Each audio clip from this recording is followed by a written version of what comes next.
Hi, my name is Jerry, and welcome to Do It Live Autonomy Podcast, or Do It Live Autonomy Podcast, such as Richard Go says.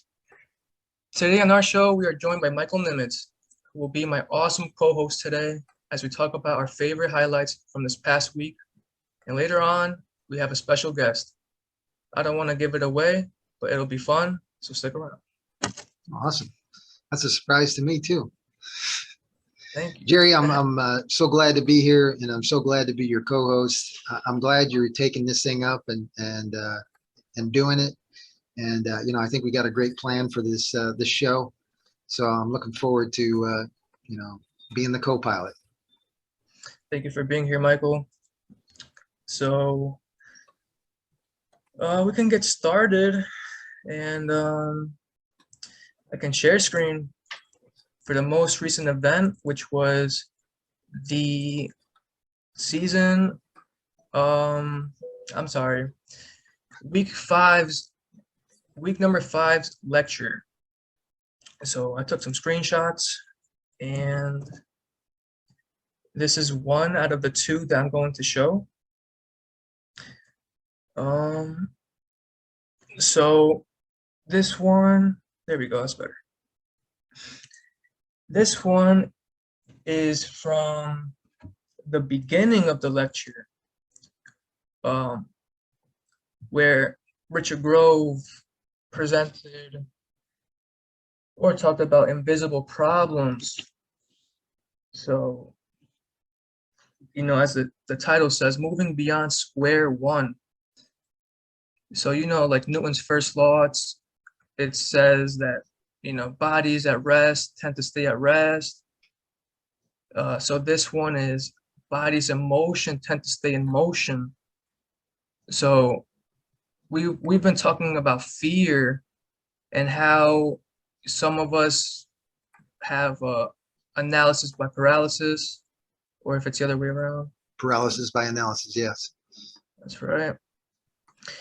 And I picked this one because it has, it's not too serious. It's got the picture kind of lighting things. Well, I think you picked a great one because it really does embody what I think Richard is trying to get across at this point in the course, is really this idea of encouraging you to take action and really making it clear that even if you take action and it's a total failure, there's beneficial things from that you can then take and turn around and like double your potential to stay in motion. And it's really about just getting in motion and not being afraid of all the things that you think you're afraid of, but those are just illusions, that they put in your mind really to hinder you. Exactly, Michael. It's just like Stephen Curry, the basketball player. There's a video of him making about 200 3-pointers in a row, but at some point he missed a shot. So even the best of us fail, folks. Absolutely. Yeah, and like in that presentation last night, he goes through that, like, man, you're going to have like 95% failure rates, but that's okay. Like even 95% can be a win, And so it's just like, you don't have, this is not a gamble. This is almost a guaranteed win, and I think he makes a great point. I mean, he spends a good portion of that 5 or 6 hour presentation that it was last night, focusing on, really the logical argument for what he's saying there. Is you gotta get out there. You got to do it live. That's right, Michael. So we can talk about that right now with illuminating the problems. So this is one quote by Richard Grove. It says, "Learning is the antidote to fear." Couldn't be any more true. So without me learning, I wouldn't be here today. I would be, doing something else, maybe playing baseball, but, I've came to the knowledge and I'm here doing it live, folks. Yeah, and you're a great example, Jerry, of just showing up. I mean, like 90% of the battle is showing up, and you're definitely showing up. That's right. And that's just like the thing with the learning is the antidote, you know, showing up, man, it teaches you a lot. That's Just so right. you know, I came because I saw you were on here. I'm going to support my man. Get out there. I have no time for this. I've had the craziest day. I'm like, my man's on there. I got to go see how he's doing and be here. So showing up creates good people. Absolutely. Ron, did you get your problem fixed? Thanks for checking in. Yeah. Mark did the technical aspect. It's funny how when you kind of don't want to see it, you can't see it. I saw the authentication bit on there, the double, is it called double authentication? And I'm like, I think I've got that handled with Apple, but it was like, it was asking me to get a specific one from Apple for them. And I'm going, why is this getting jammed up? I'm putting in my authentication thing. And so anyway, I did that. And Deborah just took me the rest of the way home. Basically, I'm going to go check out the paid version, which is obviously, you know, sometimes the free version it creates more problems than the paid version, which actually solves everything. So I think I'm going to do the paid version. And yeah, thanks for checking in on me, team. Let's call an audible and let's talk about your show Tuesday, Ron. You got to start off on your course, and it was kind of I don't know, what did you call it? What did Josh call it? Kind of a soft start. Yeah. Well, I'll tell you, I wasn't going to come on this today. It was oh, there it is. There you are, Ron. There I am, same guy. I was going to say, I have had let me do this as a kind of a build up today. I have had the craziest day. And what I know from my own challenges in the past, you know, times where you just, you know, you get selfish and you want what you want and everybody, you know, you're a victim of everybody. The best thing to do is go and serve and go make a difference and just keep chopping wood and carrying water. I had this silly thing to do with Calendly, 3.5 hours. I still didn't fix it. Mark and I were on for 15 minutes, got it handled. But between that and then my time there, it's only 4 hours. I launched out of bed this morning at like 6:30. I was already at my desk writing or getting ready to write. And like, you know what? I'm going to bang out this Calendly thing and I'm going to do and after all these hours, I was going, my morning, I'm like, don't give in to the paint. Don't give in to the story. Don't give it. And I'm just getting over the hump and I banged out a bunch of push-ups and then I saw hey, do it live is on. I'm getting on. And, you know, I don't know what the tie-in precisely might be to the accountability thing, but it's like we were saying before, is just show up, don't stop. Because you know how many times today I thought, you know what? I'm putting on a movie. I'm not doing anything. The hell with push-ups. I just shouldn't have to. It's all a bunch of scams. And so anyway, with that said, I'm really looking forward to Tuesday. And I'm already, you know, I'm in the middle of, I've got the arc set pretty clear for what we're doing, but I'm working out number 2 and 3 and 4 right now. And yeah, it's going to be a hell of a ride, I think, it's really a personal growth journey. It's a little bit of a how to get coached and how to coach journey, a light touch, because that's what it means to be a really great friend, a great ally, a great business partner. And, you know, to be able to hear. Well, Ron, from your perspective as a, you know, as a business person and entrepreneur, you know, like what Autonomy is providing you with is this kind of this soft start to a course. Yeah. And then this amazing amount of feedback on, you know, the work that you've done and, you know, the value that you're providing. And boy, I tell you, I can attest to it, man. You've got some super value. And I'm just seeing Nick is on here. I seen Nick was on the program, and you know, maybe I think he said he's 4 days in. Nick, you want to say something about your experience? Yeah, so I took up the offer of the lead magnet, gave that a download. I'm always interested in that part of the course. And what we learn here is what can we give to people for free that's useful and high value that can build that trust. So I wanted to check it out. I downloaded it. I printed 7 copies off and I'm on, day 4 today. And it's a great tool. It's designed really well. I love that it's a 1-pager. I love that you have to do the writing, you know, to fill it out. It's a great exercise. It doesn't take long. It's 10 minutes in the morning, 10 minutes in the evening, if that. But it really just brings your focus back twice a day to, okay, what am I intending to do? What am I trying to do? And what do I actually get done? And what's the gap? And how do I bring those two things together over, daily iterations? And yeah, I think it's a great lead magnet. I'm getting a lot of value out of it so far. So thank you, Ron. And yeah, I mean, when you showed up to this call, I was like, sweet, I'm off the hook, because I volunteered to talk about your soft start, because I watched it on replay. But you turned up, and then that's cool, man. No, you're not off the hook. I can't talk about it. That's not the same. You got third-party credibility. You're my main man over there. So, but yeah. I love that you're doing it, and I love your enthusiasm on Discord about it. And I've offered. I don't know. Are you guys getting the video that comes along with it to kind of talk about how to do it, or have you not gotten that as well?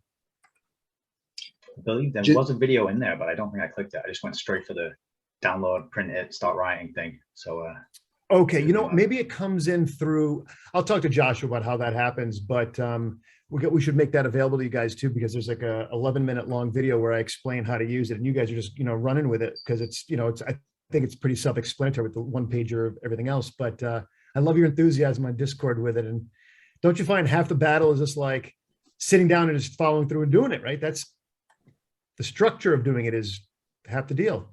And actually, that speaks to something you mentioned in the week 0 of the course, was getting in bed, not having filled out your journal or your diary, and then dragging yourself out of bed to go and do it, because am I going to finish the day on a loss, or am I going to finish the day on a win? A little bit of discomfort now, and I can get that win and go to sleep and feel better and wake up better the next day. I have the same situation with washing up. When I leave the washing up and I wake up in the morning to a sink full of stuff, and I'm like, oh, I should have just done it last night. Every time I wake up, having done it the night before, I'm like, oh, thanks, past me. That's great. So yeah, that story was a great point. And I think, yeah, but it's so true. It's like, what's the minimal amount of effort can you do? 10 minutes on a piece of paper, a bit of writing? I'm sure you can. And yeah, the benefits of doing that over the long term is fantastic. So I think there's something about, I know there's something about that mindfulness. In fact, I've been doing with it's a full journal. I think I mentioned that on the call the other night. And I find myself sometimes writing, part of the full journal is start the morning off with gratitude, and then it goes on to some of the other stuff. And so I'm grateful for, and I sometimes I find myself like, I'm grateful for, my wife, I'm grateful for, and I'm like, wait, slow down. If you are, care about how you write. And I've started to make that a practice of making sure my writing looks like my third grade teacher doesn't live too far from me. She just moved. But I think what would Mrs. Veely say? She would say, I don't want to see where you picked up your pen. I want to see continuous. So I've got her on my shoulder, making sure if you're going to write about doing good, then do good writing. So anyway, I'm doing that now. I've added that to my structure. It's an art. It is, isn't it? It is. Oh, go ahead, Wendy. I was going to say that when I pay attention to my writing, it's very calming. I mean, because you actually develop a rhythm when you're paying attention, and I think it helps you organize your thoughts better. Maybe it's just a slowing down, but I'm very conscious of the rhythm of good writing. I'm going to start paying attention to that.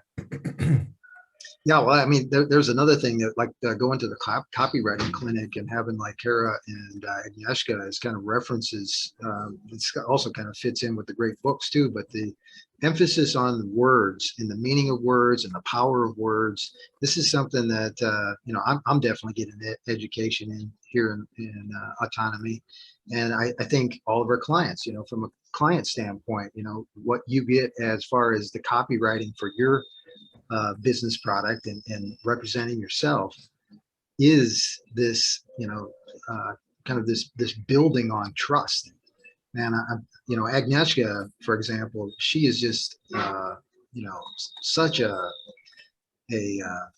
particular when it comes to holding on to people's trust, when it comes to writing emails and putting out copy. It's got to be consistent, and that's something that, like when it comes to like what we're trying to offer to entrepreneurs, like in your case, is this, version of ethical marketing that really grabs people at a higher level, you know, and then the fact that, you know, we're appealing to this liberty community, I think we're in a great place, and so glad to have you, Ron, because man, your stuff is golden. I mean, I just this morning I was using some of your stuff out of the book, you know, that we discussed a little bit about this in the interview the other day, you know, this idea of like, you know, having sharp edges. If you're going to be uncompromised, you're going to have some sharp edges. And sometimes you run into those with other people, but those are really those opportunities to build trust, because you understand that people have sharp edges for a reason. They're protecting things that they really care about. Yeah, that matter. You know, it's funny. In fact, I was just about to jump off screen because I'm going to be here, but I still have 40 more push-ups to go to finish my push-ups for the day. And I'm like, okay, how do I do both? And it's like, those are the things that's like, well, how impolite for Ron. Well, yeah, but would you rather have, you know, somebody's not here? Would you rather have somebody disappear from the screen for a minute? And yeah, there's a power in saying no. There's a power in somebody being congruent with who they are. And, you know, Emerson, I'm always quoting Emerson. I love Ralph Waldo Emerson, but he's got a line where he talks about when his genius calls, he would, what does he say? He would, I didn't say scorn, but he would basically deny mother, brother, wife, neighbor. It's like, you just have got to go. You don't have time to debate it. You don't have time to think about it, you know, and if he ends up writing whim, so be it, but he just can't spend the day in explanation.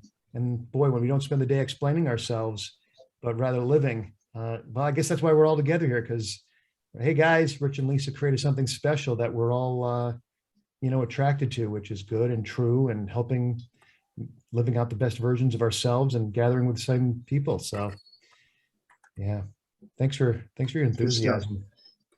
Thanks so much, Ron. Thanks for coming.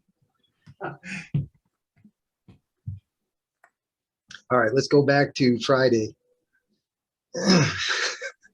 Sorry, got off track, but I think it was worth it. Oh, sorry about that. You're back. Wonderful. Yes.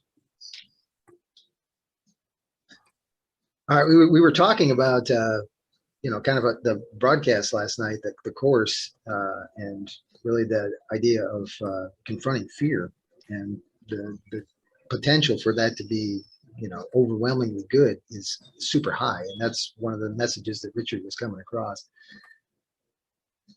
I think, really strongly. I didn't stay for the Q&A. Did anybody get in for the Q&A last night or this morning, I guess? Yeah, I was there. Nick was there. Nick with the great input. Yeah, I met it. Yeah. Who else was there? I think maybe it was just you and me, Jerry. So I'll speak to this. Of recently, I've been making the effort to get up earlier. So this feeds into the accountability and the discipline topics that we've been talking about. And for me, it's Saturday morning when my alarm goes. I've been waking up before my alarm because I'm excited to get up, catch the end of the lecture, and then say something in Q&A. So a couple of weeks ago, I spoke in Q&A. The following week, I was planning to, and I had notes, and I just couldn't hit the unmute button, you know? So this time I was like, okay, I'm gonna hit the unmute and talk through my notes, which I did. I always leave it to the back end of the Q&A, so I always feel a bit guilty on keeping Richard up that extra 10 or 15 or 20 minutes or something. But so I want to say thanks for that. Yeah, it's always that you click the unmute and you start going, and good things happen. You know, that's a takeaway, I would say. But it was a good Q&A. Yeah, I was just gonna add, you know, I'm a season 2, and I don't miss any of these, because I do feel like every single one of them, Richard puts really something extraordinary into it. And I think, you know, like kind of just a little bit of the shifts in some of the messages, you know, some of the videos and stuff like that. there's new lessons and lessons taught in a little bit different way that really hammer home some of these things, you know, and it's just more and more value every time I go through it. You know, like if you've seen, you know, his interview with Gatto, the ultimate history lesson, that you can watch that thing 20 times and learn something every single time. Or even better, go through it via the Peace Revolution with the 15-minute chunks and half-hour commentaries on each 15 minutes. That is, that's like it's unbelievable. Yeah, it is. It's like pure A-grade, mainlined information, if that's what you're into.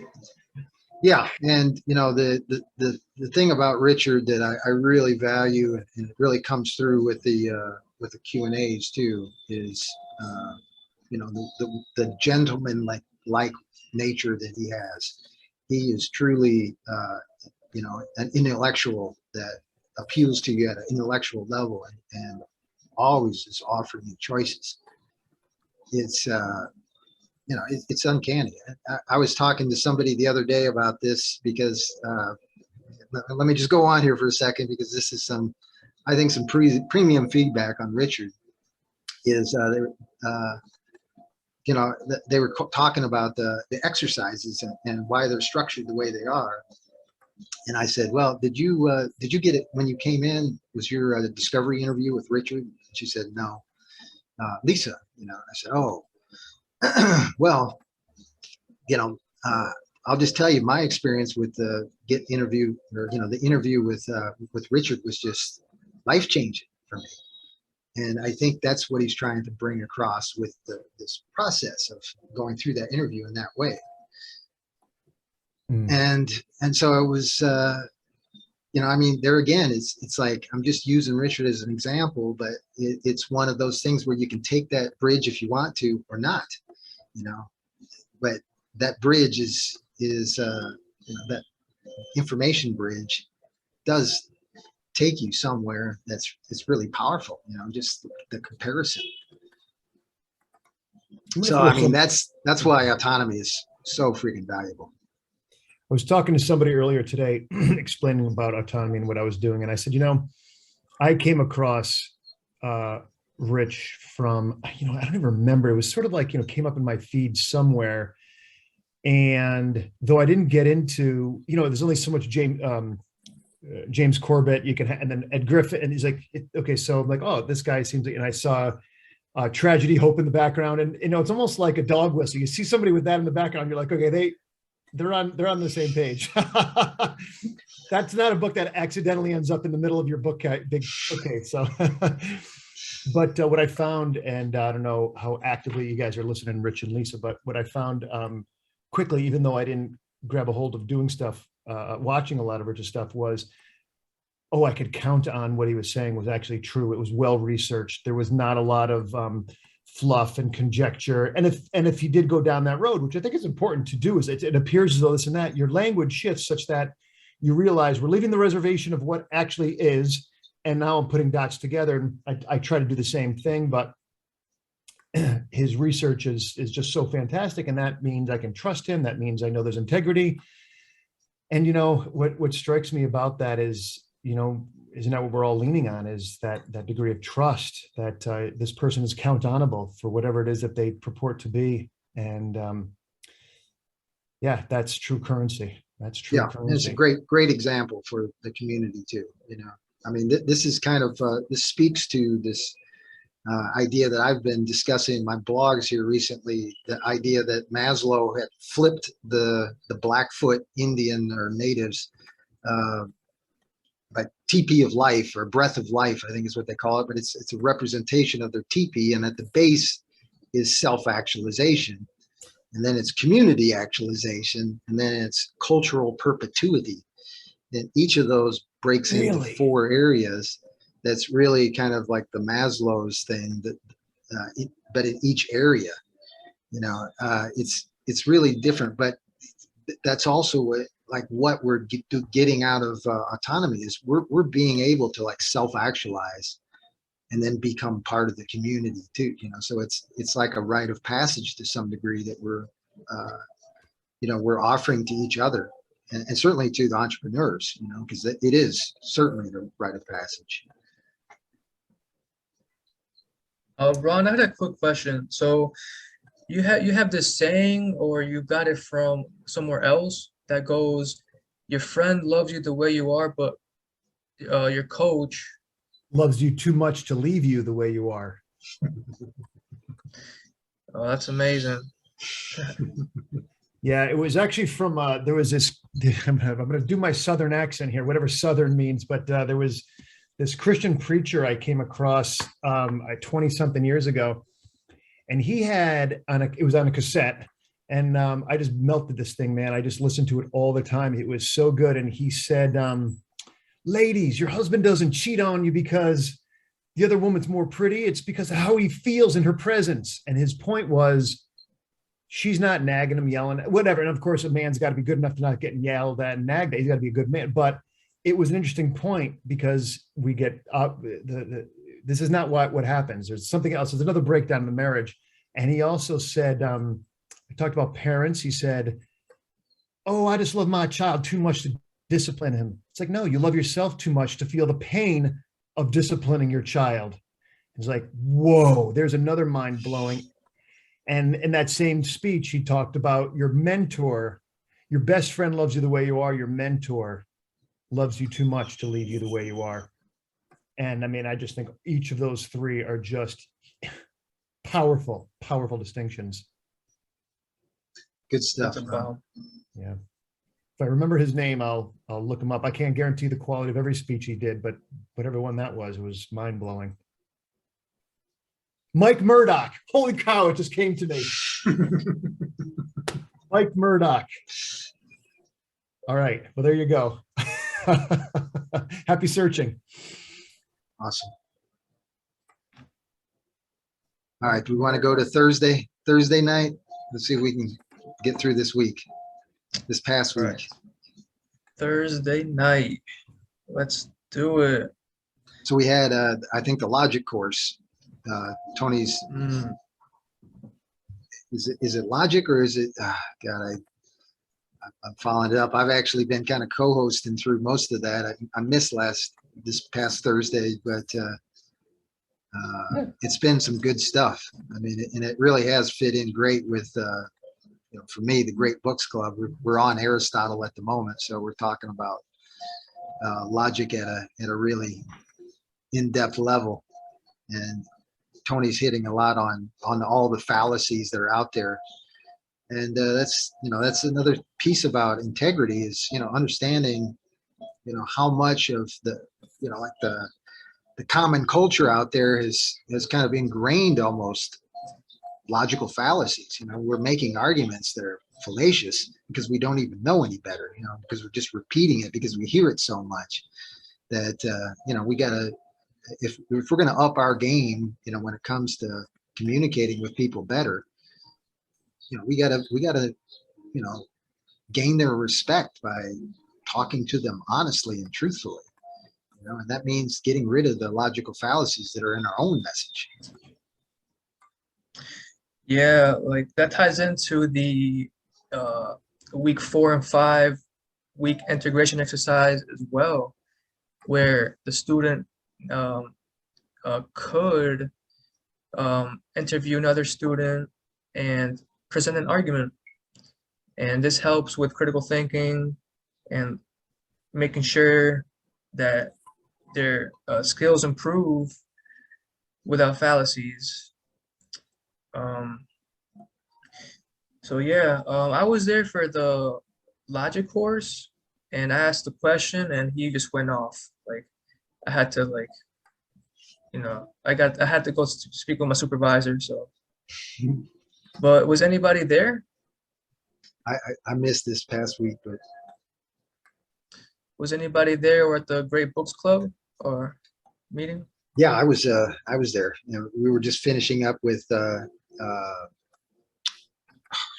Priora Analytica, Aristotle's first 2 books. I don't want to try and keep up with my Aristotle, but I'm telling you that that particular one was great, because that is a really difficult read, to say the least. It's all about syllogies and really kind of the how the sausage is made when it comes to logic. And Aristotle has done a lot of work in that particular area that like we all base everything on, and to some degree, it is kind of a definition of what human nature is at a logical level, I think. I think that's pretty clear, and it is kind of a phenomenal work, and that's really what we kind of agreed, from all the people that read it and had to try and digest it, and we got some really smart people in the Great Books Club that man, we have a really powerful discussion. So it's a really good basis for kind of what Tony is presenting to us in a valuable way, like an application that we can use in our daily lives. Totally. And just going back to Ron Renaud's, comment about doing push-ups, that's triggering complexity. So we should knock out some. That comfort with being uncomfortable. I just decided to trigger some more discomfort and do 50 more than I said. So I've got 25 more to go. So yeah. So anyway, you know what I did is I texted my uncle. I said, I got, I can't make it. I'm going to be running late, blah, blah, blah. And I said, I've got 50 more to go. I'm almost writing to get to 300. I'm like, I was doing 250 today, not 300. I go, oh man, I'm already writing. It's time to say, it's time to do. Anyway. Good stuff. I'm excited. I didn't know there was a Great Books Club. I didn't know that was a thing. I'm looking forward to, I'm a little bit underwater right now for the next few weeks, but I'm looking forward to jumping in and taking part in that. Yeah, well, we've been going for about 2 or 3 years now. Really? It's about probably 2 years, and we've already gone through all the works prior to Aristotle, and now we're into Aristotle. What are some of those books? Oh, geez, man. Give me a couple. Like the Iliad and the Odyssey and Herodotus. There's a whole bunch of different literature that we've gone through, but I think like Herodotus to me was particularly impactful, because it really kind of gave us it gave you really a snapshot of like the perspective of the world, the Egyptians and the Persians and kind of the Greek kind of outlook on what's out there, in the rest of the world. It's kind of an important, thing to consider. And then of course, Plato and the Republic was a big one that took us quite a while to get through. But man, there's a lot of stuff in the Republic that if you have that inclination to look into it, it does relate to kind of some of the games that are going on in the modern day, political arena that we see right in front of our eyes. A lot of this stuff is just, the same old game plan. What is your take? So, and I know there's probably maybe other items you guys wanted to get to today, but the Republic I got through, I don't even know, about halfway through, and I love the reasoning. And then at some point I went, oh, wait a second. These guys are, Socrates obviously is advocating for very clearly, there are those who are higher and smarter and better in central planning. And well, Mike, you're very good at these things, so obviously you're going to do one of these two jobs. Like, wait a second, my heart is a poet. No, you're this. Yeah. Bullshit. And so there's something in there that I really love, the logic. And then at some point when I went, wait, I'm either smarter or more moral than Plato here. I'm out. And I stopped doing that. I'm like, I can't do this anymore. I couldn't tolerate it after that. And I'm not trying to be, I'm not like trying to be an arrogant guy, but there was at some point, it's like, I got all I can get from this at that point. I do feel like I still want to read it more, but what was the impact on any of you guys who read that? Yeah, well, I think you point out like what is like a barb, that's that sharpness of the kind of personality that, maybe Plato had, or maybe he's trying to portray in Socrates, but that, I think that's an important part of it is like, okay, what if, there's something bad about this, or there's something potentially bad about this, but what is good? You know, and is there like, because I think that's one of the things that a lot of people have been trained to miss, and with the short attention span also, and the kind of the emotional trigger words, you like lose interest quickly because of things that you just don't agree with. But then you miss the other part, you know, the other bits of genius that I think, you know, everybody is trying to contribute something positive, and I think that's kind of what this stuff. Reading a lot of this old literature, I think is really kind of getting across to me. But you know, to have other people that are really, you know, intellectually well read, to have that discussion to bounce off and say, yeah, what do you think about this? And, you know, how does that relate to Nietzsche, or, you know, Hegel, or some of the other influential, you know, philosophies that are really kind of out there in our modern world right now? Is You this can see that kind of stuff clearly. Yeah. is this open for season 7 graduates? I mean, students? I'm not sure. Actually, that's probably a good question. Maybe maybe that unlocks with the end of the graduation. I think you're pretty much welcome. You know, we let people figure it out for themselves. You know how we are. If there's a will, there's a way. That's right. So,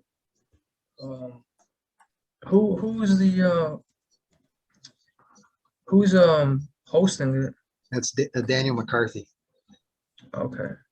And Daniel is a autonomy author. He published his book, you know, after I think he's season 1 or season 2, and subsequently published his book on, yeah. There you go. So yeah, we can check that out, Ron. Yeah, I think that'd be pretty cool. All right, let's talk a little bit about what happened on Wednesday. We had a couple things going on Wednesday. There was it Kaufman's detox? Dr. Kaufman's detox, your leadership ethics and organization. I didn't see anything for the wealth battle, but Did anybody attend the detox? I caught a little bit of the first, or maybe one of the presentations. I thought it was pretty powerful. He was talking about primary water that particular time, and you know, it's something I'd never heard before. You know, and I'm a land development guy. I know about water rights and stuff, and I never heard about primary water. Yeah, So I mean, you just can't go wrong with, you know, you're going to learn something here, man. There's always something to learn. Tom Cowan, I read one of his books about structured water, and so there's and somebody who might know better than me, correct me if I'm wrong, but that there's liquid, right? Liquid, solid, gas, and then there's gelatin, and your eyeballs are that form. What?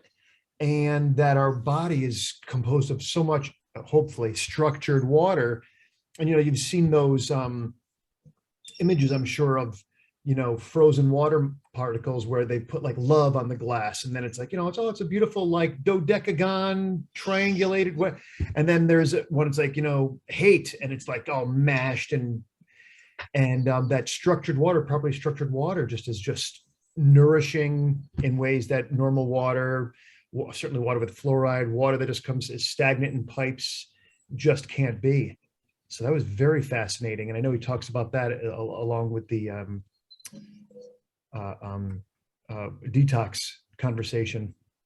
But I didn't see the fourth one. I didn't know there were 4. I saw the thing for it, but the first one was fantastic. And have other folks seen the other 3? Anyone? I saw the first one. So I got through halfway for the second one, but you know, I tuned in for the fourth one at work, so the connection was iffy. But I also went to this media production meeting where what do you call it? Lawrence was talking about. It was, you know, tasked to edit that video due to the lip smacking. Regardless, the knowledge is powerful. Yeah, and that's certainly another thing that's available to graduates is that that access to kind of another level of expertise when it comes to like media production, videos and audio, how that all works together, how you can play a part in that, like what kind of equipment requirements, what kind of software you need, all those kind of things, all the tricks and the trades for that kind of stuff. You can kind of learn that, and there's that opportunity to exchange value for value. Man, I've been doing interviews, but I've really been kind of conducting kind of customer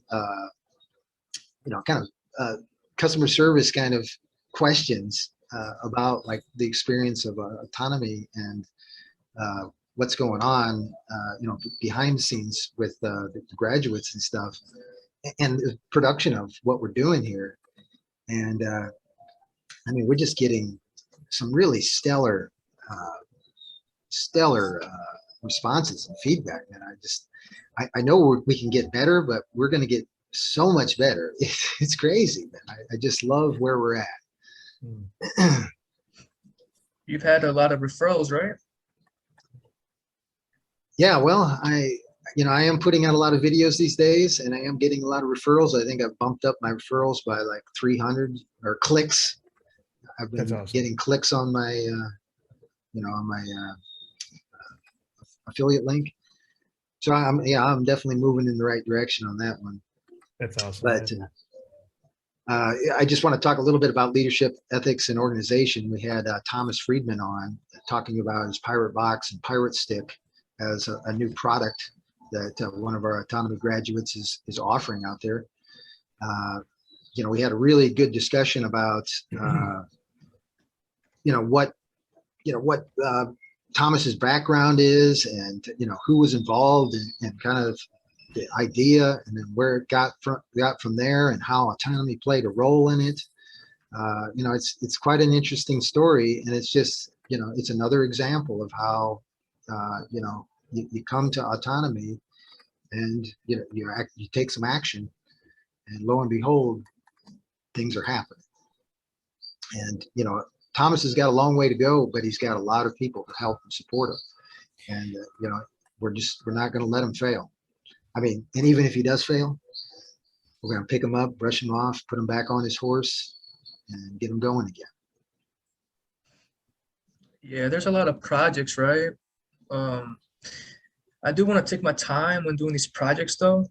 But eventually I do want to get involved with the whole Pirate Box group, see how I can help out, and that's where it starts, step by step.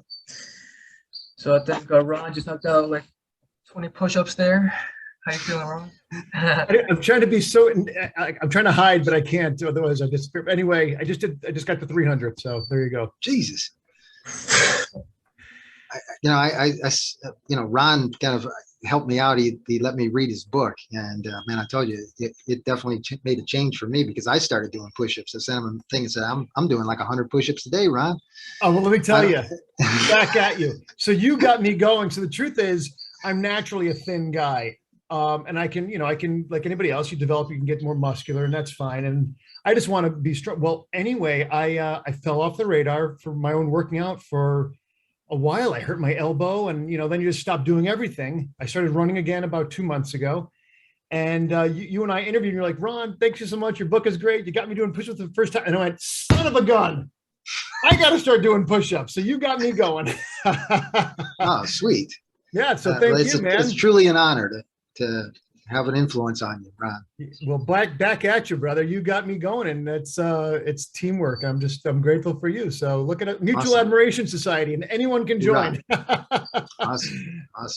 Yeah. Get them endorphins going. Yeah, I'm like the switch, like.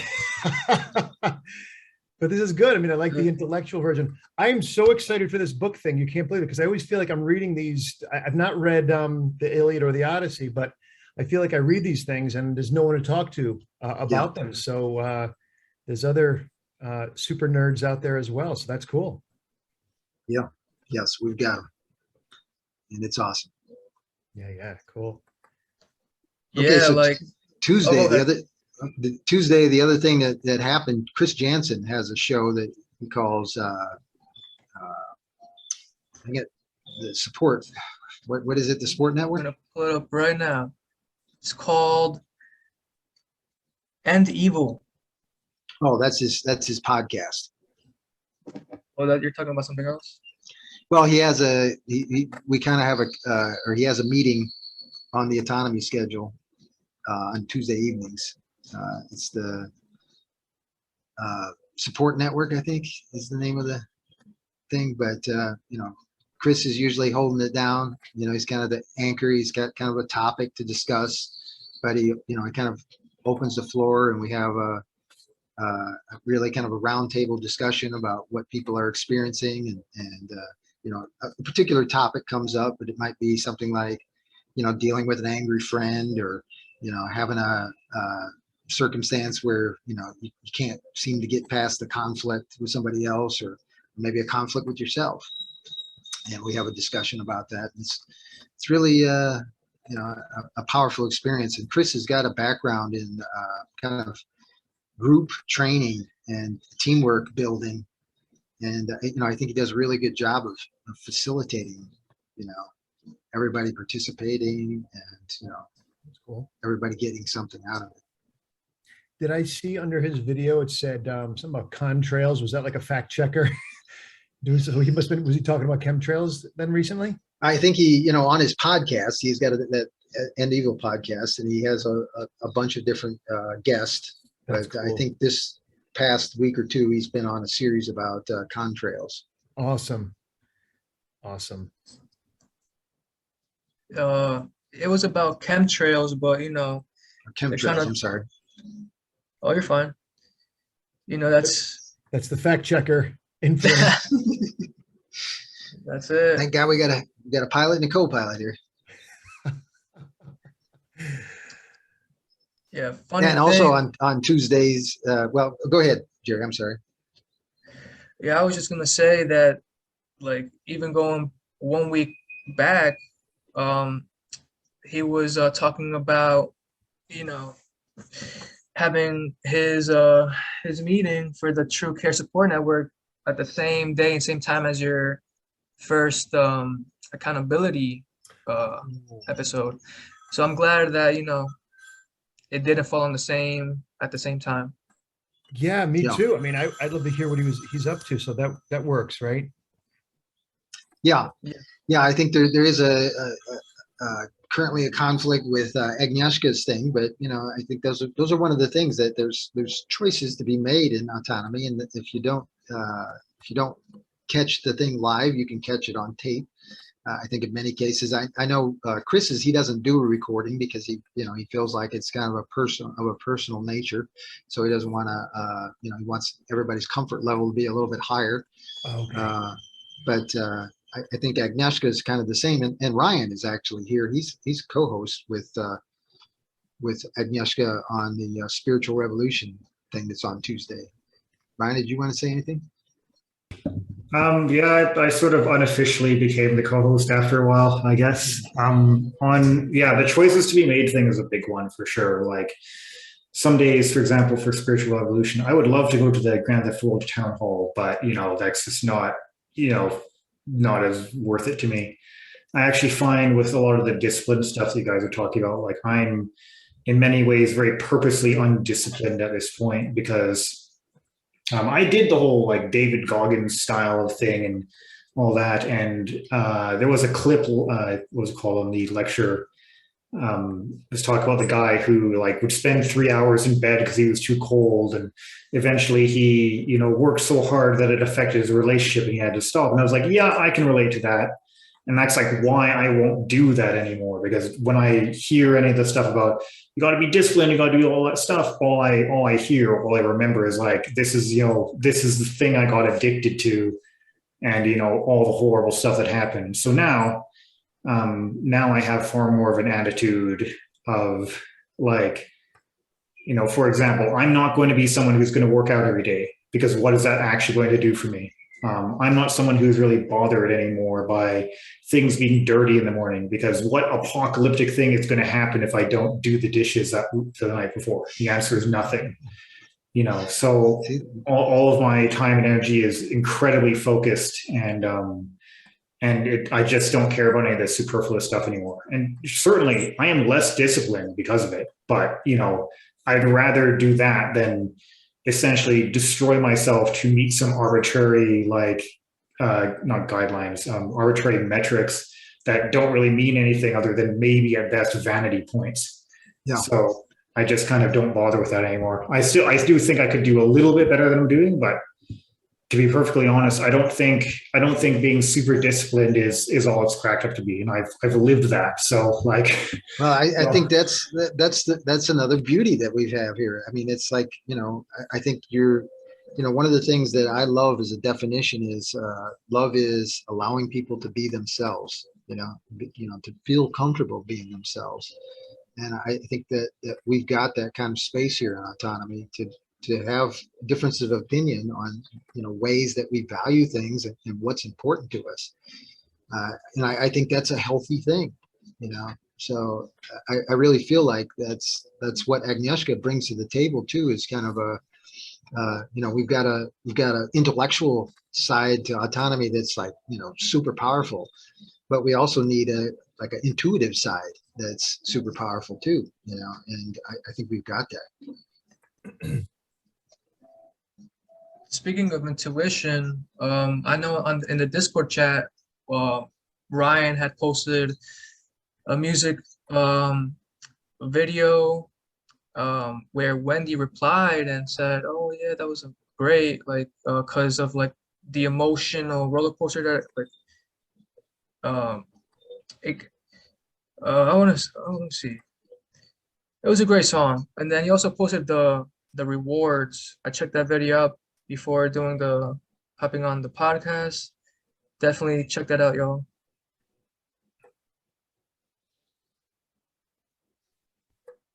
All right, so Tuesday we did kind of have a mention of the town hall. Then that's something that's really a function of kind of the GTW group, the town hall meeting, but it's certainly something that I think a lot of autonomy people participate in as well.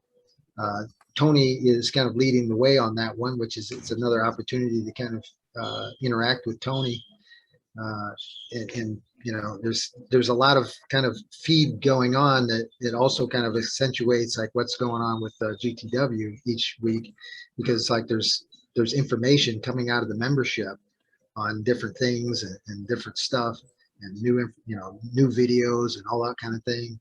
So it's kind of a behind the scenes look at what's going on behind the Grand Theft World podcast. So that's kind of an interesting thing. I don't know. Does anybody go to that? I haven't gone in a few weeks. David raised his hand. How's it going, David? I think I muted him on purpose. Hold on. There you go. Can you hear me? Yes. Hey. Okay, good. I apologize for not turning on my camera. It's very late here, and I'm dead tired. My eyes are half closed. I'm really enjoying laying down in bed. Man, well, trying yourself up to stay on board and then contribute. But I'm really happy to see you guys in action, and I want to give a shout out to the Autono toasters. I don't know if you guys mentioned anything about the toasters, but I was a little bit late. I feel a little bit guilty, piping in, being late, but couldn't help it. I was preparing a dinner for a family tonight. I had 12 Nice. guests, and so much work to do today, but here I am. And I just had a question: Sure. Are the Kaufman lectures going to be available in perpetuity, or is this something that I'm going to want to download or something to make sure that I have access? I don't know if Joshua may be able to know that one if he's available. I'm not sure. I think he's kind of on the road at the moment. Maybe, I'm not sure, but I believe that they're attached to the library, if I'm not mistaken, and that should be available to you forever. Good news. So yeah, I don't know. I just want to also say I've had some great conversations with members from all different seasons, especially my season 7 brethren. Shout out to Jerry. I definitely trust you more than any fact checkers, Jerry. So that's it. Yeah, it's you know, I mean, this is another thing about the experience of autonomy. We get people from all over the world. David, you want to reveal where you're coming in from? Well, I'm in Istanbul, and I had a great conversation, just for example, with Adam Bigleson the other day. Yeah. And I've been doing, you know, all sorts of research into the sorts of topics that, you know, that he's deeply invested in. Yeah. And so, you know, it's like finally I can have a conversation with somebody at, you know, a high level, you know, of interest and intellect, and it's just a great, you know, relief to be in touch with such intelligent and, you know, beautiful people. Indeed, indeed. Yeah, and you know, we're coming from all over the place. It's a worldwide community, and it is a beautiful thing. All right, well, thank you, and keep up the good work. David, before you go, did you hear the part where we talked about the books club? I heard a little bit about it. Something about it. Was it an Aristotle book you just finished reading?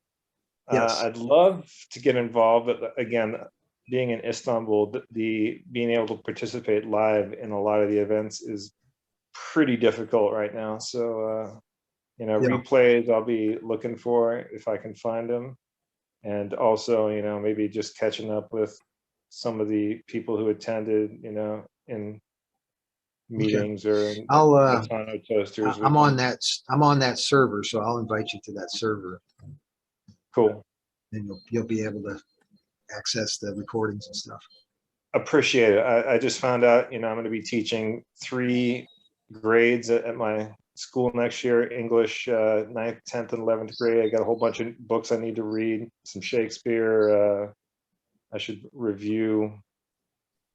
What was it? Well, I need to read The Awakening from Chopin, and Oedipus Rex. That's another one. I read it recently, but I'm gonna have to read it again. So I got some. I'm sure there's somebody in our autonomy family that's probably read that and would like to have a discussion with you about it. Maybe that'll spur you to make it easier to read it. Yeah, it's an essential classic for sure. So if you haven't read it, check it out. Awesome. All right. Peace, y'all. Peace. Thanks for participating. Great. All right, we're going. Awesome. We're already on hour 2, and we still haven't made it through the end of the week, through the beginning of the week. I know it's. Let's see. Do we have anything else on Tuesday? Was there anything else on Tuesdays? We have too much, Michael. There's insane. It's like we'll be here for hours, you know. Yeah.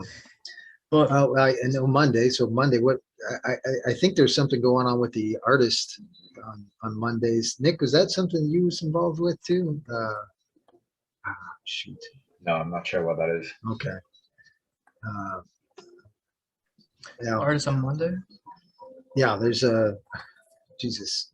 I'm trying to think of the name of it. Well. I wonder if it's Woody and Joanna. Yes. And they do their painting. That's it. Yes. Okay. Yeah, they've had it a couple different times. I've definitely gone to a couple of them in past months. They're great. I mean, they're it's like if you ever saw the what's the guy with the happy trees? It's kind of like that, only better. Plus, like, you know, natural law thrown in there too. You know, Bob Ross. There you go, Bob Ross. And Woody and Joanna as well. They're season 5, like me. So I had a number of interviews with them and got to know them quite well. They're really, really nice people and worth getting to know and checking out their stuff. So yeah, it's well remembered. When you asked artists, I was thinking music and musicians. But yeah, I got it. We got those too. Oh yeah, definitely. I see Deborah's turned on her camera. Deborah, did you have any contribution to the art stuff?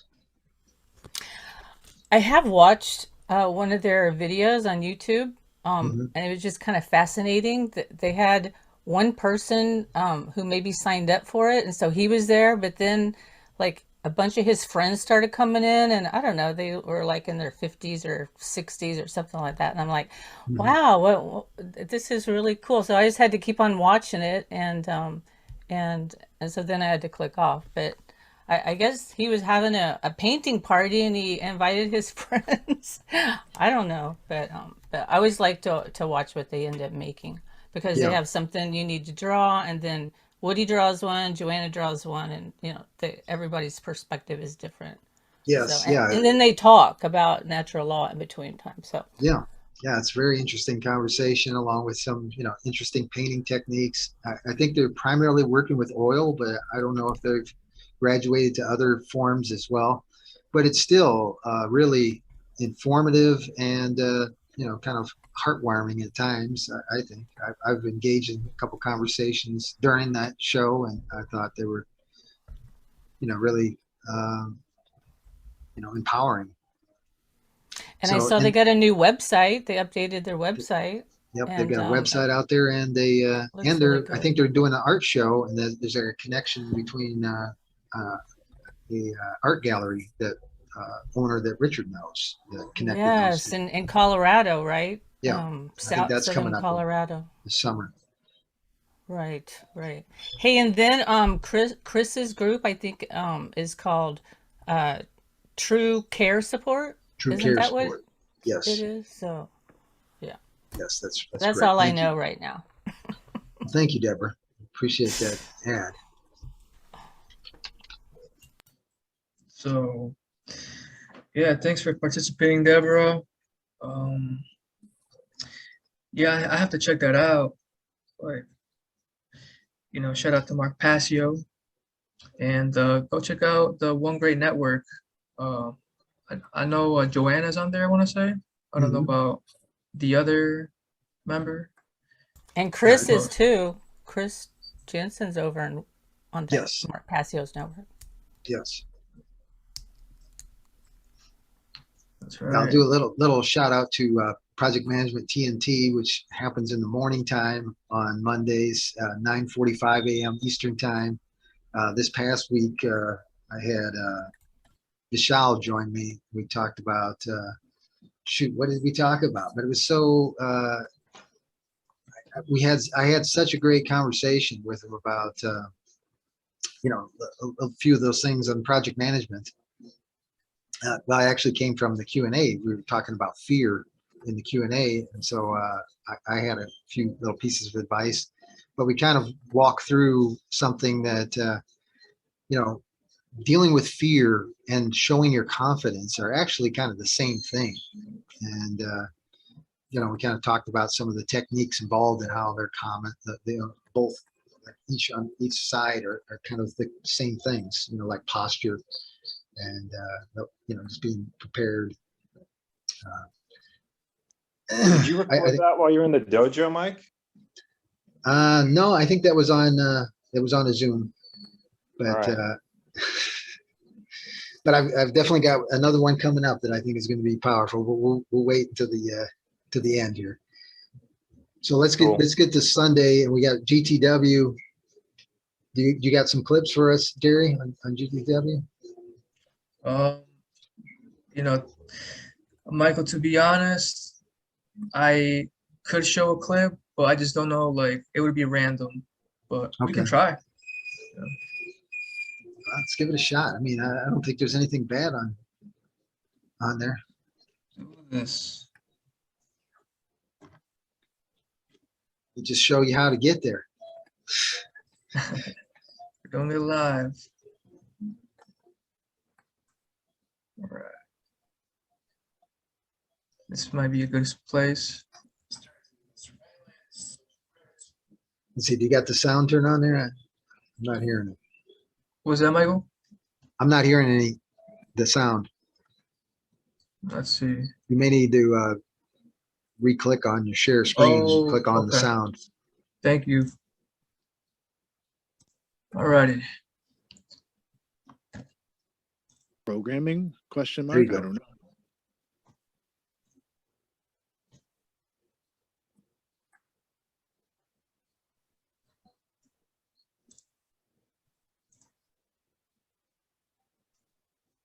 I don't know, but Crowder is going to then take and reflect that Black Mirror back at China and what's going on right now. And let's consider this clip from the past week with open eyes toward nature and not just a Black Mirror in the world. Where it's they're talking. Let's go somewhere. It's in the culture section, by the way. Then we'll be back and do some Jackson. Yeah, the gaslight. Jackson Brian had a really Stelter good gaslights. Does the Crowder clip. Helter Skelter. Skelter. Brian child grooming is not a conspiracy. Brian Stelter gaslight. Helter Skelter. No. All right. Slide. That song is really Sliding Board, right? That's an American version. It wouldn't have been a hit song, but you call it a Helter Skelter, the British verbiage for sliding board. It's a big hit, not just with Brian Stelter. Of the whole history of the Beatles. Not even. Anyway. Here's Helter Skelter coming up in this clip. Oh, you want to play the Crowder clip first? I play Greg Reese first, then we'll play Double Reese. Double All right. scoop of Reese with some Crowder underneath. Ready.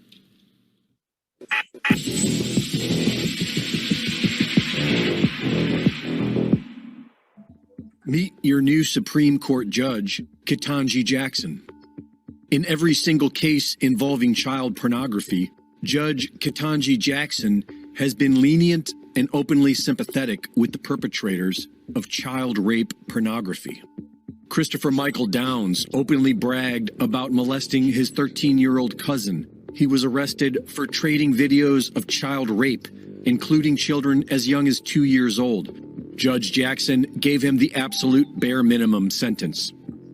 Ryan Manning Cooper was arrested for having more than 600 images involving the rape and torture of children, including infants and toddlers, which is why the prosecutors made it clear that the case was on the more egregious or extreme spectrum. But Judge Jackson disagreed and ruled that distributing images of infants and toddlers being raped is not especially egregious. Wesley Keith Hawkins posted videos of 11-year-old boys being raped by men. Jackson only gave him 3 months, sent him to a low-security prison, arranged for special protections, and apologized to him, telling him that she feels so sorry for him and his family and for the anguish that this has caused all of them. In explaining her light sentence, Judge Jackson argued for the child pornographer's future potential. 6 years later, he was arrested again for distributing child rape porn, and Jackson resentenced him to only 6 months in a residential reentry center. Neil Alexander Stewart was arrested with hundreds of images and videos of child rape while trying to procure children between the ages of 5 and 11 to rape them. Judge Jackson admitted that the felon was likely to reoffend, but still gave a light sentence, arguing that the current recommendations for child sex offenders is outdated and substantially flawed. 3 years later, Stewart reoffended. This is how Judge Jackson got her start. In 2009, President Obama nominated her to vice chair the U.S. Sentencing Commission, where she helped weaken federal sentencing policy for child pornographers by arguing that child pornographers are not pedophiles, which is similar to how Hillary Clinton got her start when she defended a group of men who violently gang raped a... That might be a good way to stop that. You're on mute, Mike. I said, wow, that was some serious stuff. I mean, that's you know, I mean, that's one of the realities. We get, I mean, this is motivation, in my opinion. We gotta, you know, we gotta be. You guys hear about Ed Buck by any chance? No, enlighten us. This guy, Ed Buck, who was a major Democratic donor in California, basically murdered. He got 30 years in prison. He's thankful, or he's wishing that he had Ketanji Jackson Brown as his judge, I guess. But he ended up killing 2 homosexual men, luring them to his house and like shooting them up with meth and getting them all drunk and like raping them, or this kind of action. He did this repeatedly, and there was like a third victim that didn't die, right? So unbelievable. It's the same sort of thing. Like, oh, the first one, it was just boys being boys. You know, this guy died in his house, drug overdose, whatever. Oh, happened again. You know, it gives millions of dollars to the Democratic Party, whatever. You know, like, I'm not going to claim that the Republican Party is squeaky clean in that regard by any means, but yeah, we got to know, you know, what's under these rocks that these creeps are coming out of. Anyway, I apologize for the it's an important consideration into how serious the circumstances are. You know, that we've got to be the best version of ourselves, because other people need to be the best versions of themselves. We've got to be the example for, you know, that mass movement of people to have confidence in that. And, you know, obviously most of the mainstream media is just going to cover up the fact that this guy is, you know, been funding, or, you know, Adam Schiff, or, you know, certainly the Clintons, whoever, right? Yeah, we'll just keep that quiet. Anyway, onward and upward. Say no to kiddie porn and, you know, drug date rape. Absolute bullshit, right? Like, yeah, I think the episode also talked about like something with Disney, like having like involving like they added a character that's gay or something. Yeah, there's certainly a gay agenda, and LGBTQP, whatever it is these days, agenda going on, and it's just ridiculous. It's confusion, man. It's utter confusion that they're just spewing out there, and people are like, you know, just losing their minds. I'd gotta say that I recently saw something on Mark Crispin Miller's Substack where he shared a tweet somebody put on. It was a picture of the Disney World Family Pass, right? And it's Mickey and Minnie Mouse kind of embracing, and Minnie's dress is basically exactly the shape of like a light blue or purple penis, right? And Mickey's got his hand on, you know, it looks like he's stroking it. It's just the most insane thing ever. And he's all wide-eyed, mouth open, looking at the thing. And it's no accident. And there's, you know, you probably saw the interviews or like the leaked videos from some internal meetings with Disney, the not so secret gay agenda, yada, yada, yada. I mean, it's heavy, no doubt. And it's you know, it's the contributions to the cultural downfall. And, you know, here again, I think is, you know, one of the reasons that you know, what the hell? What? Oh God. Something like that, right? Yeah, but with the actual family pass as opposed to a you know, mock job. But yeah, you get the point. The Disney corruption has been there for decades. Sure. I mean, I read a book, well, I can't think of the name of it right now, but back in the 90s that was talking about the way they corrupted literature, and they tried to sexualize everything. Like, we all think that their version of Bambi is wonderful, but they totally corrupted it, and they leave the dad has a much larger role in the book. And they turn it around and focus it all on this silly romance of Bambi and I forgot her name, but anyway, and there's stuff in their cartoons from way back that's obviously there to corrupt. So, I mean, I made it a point never to take my children to any Disney place. And I didn't read them. We had a couple of Disney movies and they were old ones. And I made a point to read them the literature, you know. So anyway, yeah, I'm not surprised at all by what is going on now with Disney, because it's just a steady increase of what they've been doing for a long time. Very sad. Yeah. I just did an article on love and like the distinctions. I call it the 9 steps to a loving relationship, but you know, I use 7 of the Greek words for the different kind of models of love, and you know, kind of each one has its own kind of catalyst, which is kind of interesting.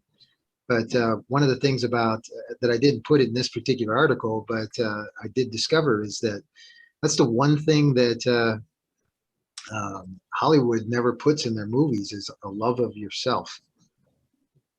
That's always downplayed or basically you know, removed from the story, kind of thing. And it's very interesting that they would do that, you know. Or it's treated as a narcissism. Yeah, well, of course they use the bad version, but certainly something to keep in mind. All right, let's see, where do we? Oh, Q&A last Sunday. Want to go to Q&A? Talk about that a little bit. Let's go to the Q&A.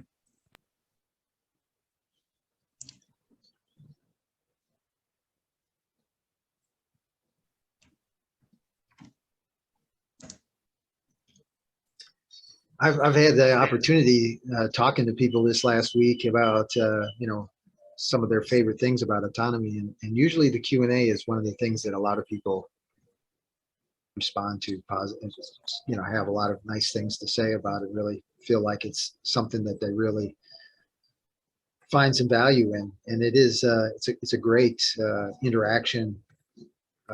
There's a lot of different things that go on in the Q&A, and certainly it's an opportunity to interact with Richard and ask him questions, and you know, let him display his skills at problem solving. I think is probably one of the greatest things that I see with Q&A.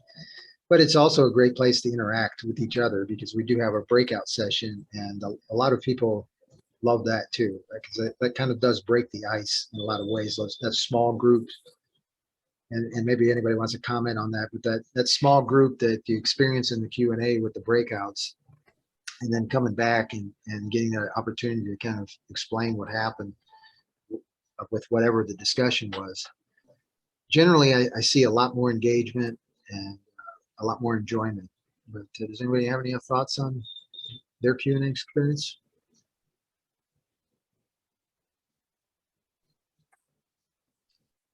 Yeah, what I can say is that the breakout rooms that I've missed, I've regretted it.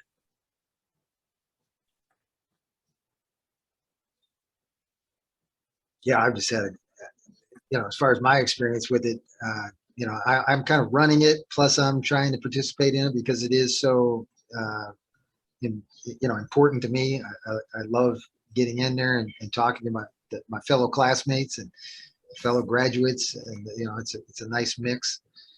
But there's always some really good stuff in there. I always, you know, I mean, it is reassuring in a lot of ways, because we've got such smart people to talk to. And it's like, I think I was talking to Erica this week, and she was saying, you know, it just doesn't matter who you get. It's going to be some good people. Yeah, that was us three, Michael. Indeed. So let me share this clip. Okay. And it's going to be like a 3-minute clip. I definitely like the breakout rooms, by the way. Oh, who was that? That's Cook. Just letting you know, I'm confirming. I say the more the better with the breakout rooms, personally, is my feeling. Carry on. Perfect. And I'd say, like, for me, I'm definitely that kind of emerald personality type, to where I can fall We should into have a that club. paralysis by analysis, for sure. A lot of those people make it into this course because there's analytical, detail oriented, like we know enough to get in our way so well, you know, because we do open ourselves up to more than just the assumption of the situation or whatever the centralized authority is telling people to do. So it does like play into our personality set, that procrastination, overlearning, these sort of things, right? But I like to address it like Buckminster Fuller said. It's like, you don't fight forces, use those forces. So if you have a procrastination force inside, instead of trying to like push it down, just like go downstream with it in a Socratic method type of way, you know, use it to your advantage. I procrastinate, but when I procrastinate, I go do other things that are harder than the thing I'm procrastinating on. And then when I do that harder thing, which is kind of like, it's like a self-punishment, but I'm also making progress. So let's call it triggering complexity. Then I come back to the thing I procrastinated on, and all of a sudden I want to do it because now it's easy, right? So it's like, I'm not going to fight my procrastination. I'm going to learn to leverage it and be productive on both like the upstroke and the downstroke. Whereas procrastination kind of is like, you know, unlinking the camshaft from the pistons. Or what was the other example besides procrastination? You know, excuses. You can you can downstream yourself with excuses. You can upstream yourself, so you can question the nature of the philosophy, or you can, you know, discuss with yourself the nature of the outcome, and then you can have those dialectics. But the whole thing is, any conversation inside the self that's not like self-abusive and bringing in things that aren't factual, any type of questioning is going to start you thinking. And then that's going to get you beyond the assumption. And the assumption is how they get us all from the get-go. Like, there's plenty of brilliant people out there that make all sorts of assumptions every day that take away all their power in life. And these, you know, they're like higher gas prices and food prices, all these things. They don't realize they're heavily contributing to the model that put them in that place, which I think is kind of chaotic and unnecessary. But it's the status quo, and it's going to go on until people learn another way and then demonstrate that for other people, as the monkey see, monkey do eventually, right? But it takes a lot of individuals to kind of get that, and then one of them breaks through with something that gets that light of wisdom to other people to spread around.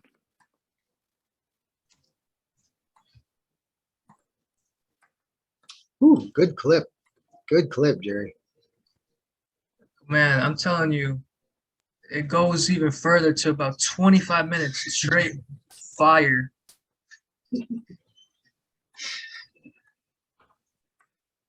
That's some good stuff. Rob, I see you've been joined us. What do you think about that clip? If you don't mind contributing.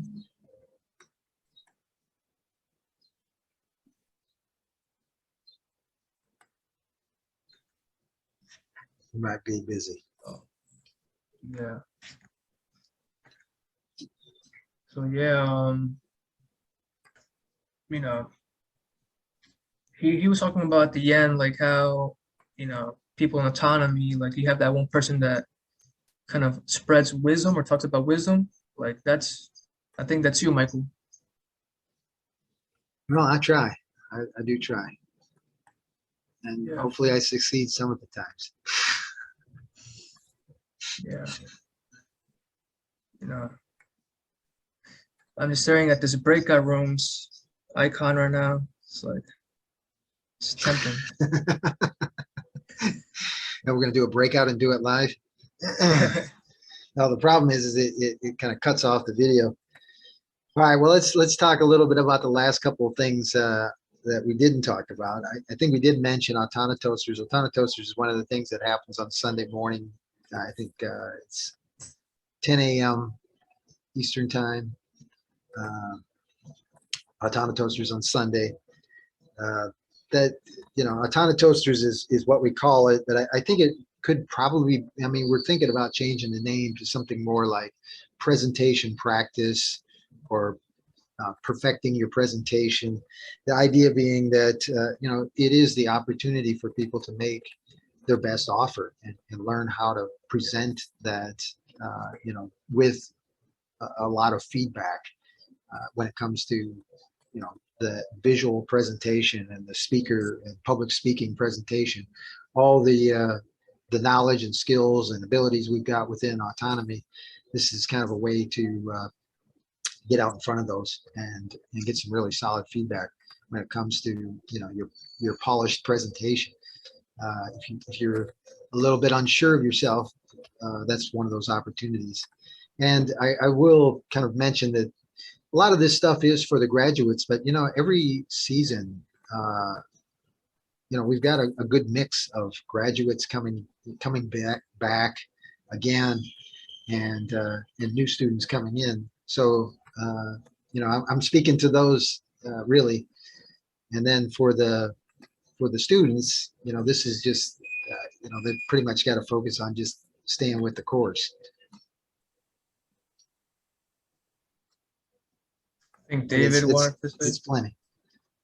Yeah, David. Well, I'm just now that Autono Toasters is back on the subject, I cleared my schedule, so I won't be having to leave early anymore. I moved that class hour, so I'm in it to win it. Excellent. Woohoo. Well, I think it's good to go to Autono Toasters because like season 7 students can get to interact with graduates. Yeah, and there's always good information there. Usually somebody's making a presentation on something important. I mean, I have learned so much from being a participant in Autono Toasters over the years. From really, I mean, one of the foundational things that really helped me with putting my course together and really taking it to another level was reading Alfred Korzybski's book, Manhood of Humanity. That is a really a powerful book and a beautiful concept. I mean, he's kind of the father of general semantics, and it used to be a department at the University of Chicago, but it's kind of quietly been closed and shuttered. But that it has a lot to do with kind of understanding social engineering and how it transpires, and really kind of the idea of like the short attention span, like the difficulties of that versus long attention span and long-term thinking, and how much that's like critical thinking and important it is for critical thinking and important for learning. Having that different perspective, I think is awesome. And there again, that's one of those things that Damien made a presentation on that in Autono Toasters, and that, woke me up to all that information. Has anybody been to Autono Toasters besides David that wants to talk about it? All right. Yeah, Michael, I like your idea of just getting through the week, Well, we got Saturday to go, and then we're complete. And I know we're running probably a little bit long than the average broadcast, but I think we're doing good. And we got a lot of nice little clips out of this. I think are powerful. I don't know if anybody feels like we're dragging. Let us know. But we've had some great stuff so far. Saturdays, last Saturday was the last of the permaculture presentation. Did anybody go to the Melissa Miles permaculture presentation? Maybe even before that. Oh, I'm sorry, Wendy is unmuted. I'm sorry. I don't have anything to share about these different things, but when we started out, I was trying to focus so much on getting the actual coursework done, and so there would be all these things coming up that I wanted to participate in, but I told myself to wait. And now I'm like, oh no, I should have done it. I should have gone to Autono Toasters. And so I think next week I'm going to be out of town, but after that I'm jumping in and doing all the stuff that y'all were talking about. So thanks. I Well, appreciate the explanation. I think that's one of the things is, like there is that opportunity to have choices, and it really is your own path that you can pick, and like what really inspires you, I think is the most important thing. It is this experience is really for each of us to have our own experience, and I think that's another part of the freedom is being able to have a whole bunch of choices of how that path for you happens. Yeah. Well, especially now that we're like, what are we, week 5? So I have a better grasp of how things work now, and even coming to Do It Live a couple of times in a row, that's helped, because I really didn't even understand what Do It Live was. So, so just coming and watching those, I feel like I have a better grasp of everything, but I'm still picking up stuff every day. There's so much available. And so anyway, I feel like now I can branch off and take advantage of some of these other things now. Wendy, since we have you here, what's your favorite thing about autonomy so far? Oh my gosh. Well, I really like the Q&A like you talked about, because I love getting to hear what everyone else is, what's on their minds, and then hear the creative answers. I mean, there's so much creativity here, and being exposed to that helps my own creativity. So I have to say, yeah, that interaction is really fabulous. But then at my individual interviews with people, I think I've enjoyed that even more, because I like getting to spend the time with people that you get with the interviews, and almost every one of them has gone over an hour that I've had, and so that's been really helpful.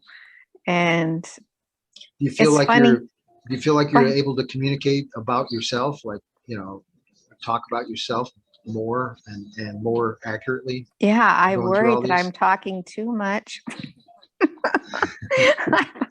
I'm probably, because I'm at home by myself every day, so I thought I'm probably just running off at the mouth, but everyone's been very nice. No one said you really need to stop that.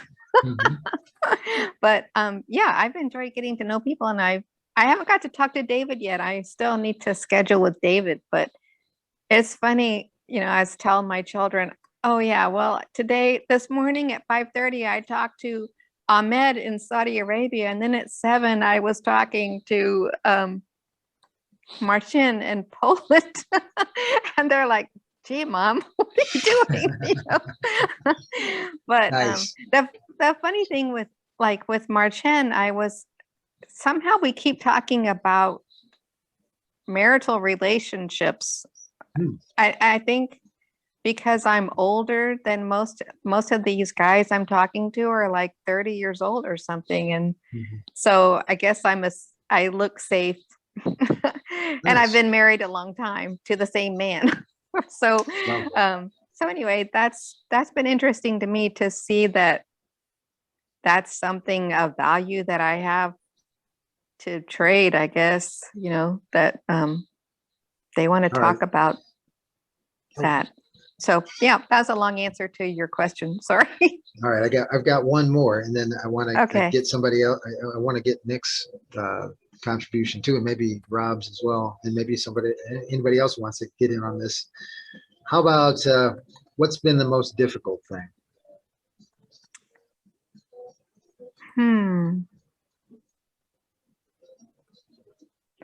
The most difficult thing for me has been deciding how to not participate in stuff, when I wanted to.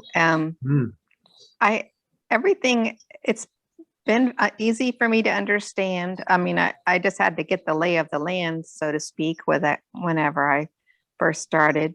But I love the lectures. I love the interaction with all the people. I love the interviews. I love Discord. Nice. So, I mean, So I you're, really you're like acclimated how, to Discord? I mean, were you in Discord before coming to Autonomy? no, my first time, So but so that yeah, transition is going pretty well, then, huh? yeah, the only thing that I had a problem, not a problem, but the waiting room thing, you know, being my first time going in through there, I felt like, oh my gosh, there's so much stuff, you know, all this bouncing things and Yeah. but that thankfully doesn't last. So so the rest of it is fine. And so yeah, it's been very good. And I'm very appreciative of Thank you for Richard that feedback. and yeah, and all the other people. The screening must be fantastic. I mean, that y'all do, because everyone is so wonderful. And I'm happier. I've been Great. much happier. And I wasn't sad before, but I'm just like bubbling over. As you can tell. See, here I go. I'm just talking nonstop. Okay.